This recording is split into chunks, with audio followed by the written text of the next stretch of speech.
Mr. Chair, just a manifestation, Mr. Chair. Mr. Chair, on October 18, the Quadcom sent an invitation to former President Rodrigo Duterte to attend the Quadcom meeting today. Former President Duterte's legal counsel told yesterday that the former president cannot attend the hearing today.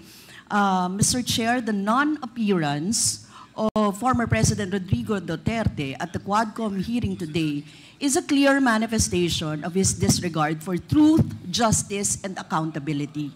By refusing to participate, the former president is hindering the people's right to know and denying them the opportunity to seek justice for the crimes caused by the war on drugs during his term. Libo-libo pong buhay ang ninakaw ng Duterte administration dahil sa kanyang peke at madugong giyera kontra droga.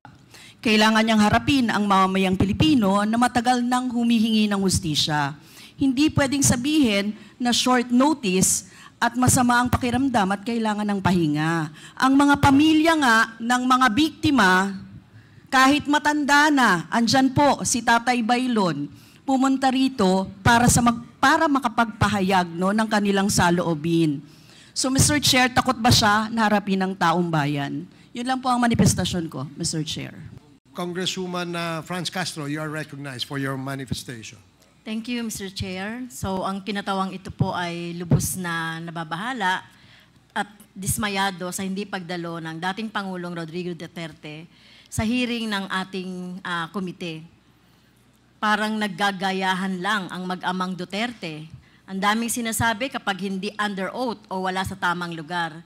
Pero kapag pinatawag na sa formal na pagdinig, nag-uugaling pusit na pareho.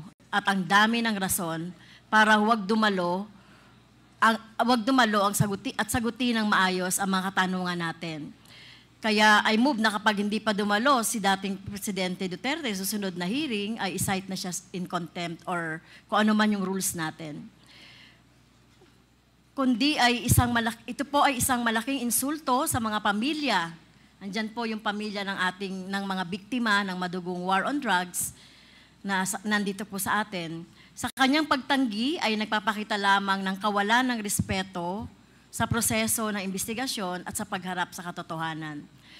Mr. Chair, ang mga aligasyon laban sa kanya ay napakaseryoso.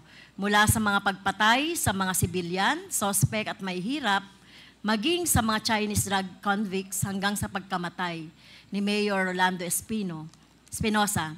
Hindi ito mga bagay na dapat ipagwalang bahala o iwasan. Kung totoong walang itinatago si dating Pangulong Duterte, bakit hindi niya harapin ang mga tanong natin dito sa committee? Bakit kailangan pang magtago sa likod ng mga dahilan tulad ng health issues at short notice?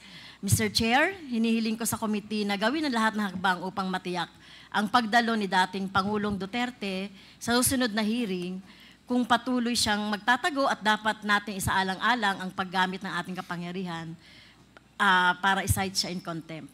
Ang bayan ay nangangailangan ng katotohanan at hustisya. Hindi tayo dapat magpatinag sa mga taktika ng pag-iwas at pagtatago. Maraming salamat.